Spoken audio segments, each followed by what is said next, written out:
Nabi SAW kata esok di hari akhirat esok, start daripada Nabi Adam AS sampai orang hak last kali mati pada hari kiamat, semua akan dibangkitkan dan akan dihimpun satu tempat, dan semua orang sama pada masa itu.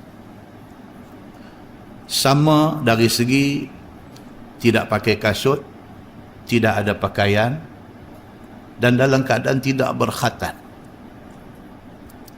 Kemudian Nabi kata, ala wa inna awwalal khalaiq yuksa yawmal qiyamati Ibrahim alaihi salam.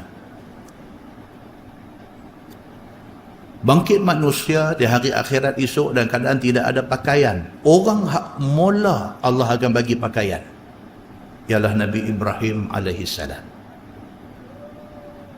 Hadis ini hadis sahih riwayat Imam Muslim.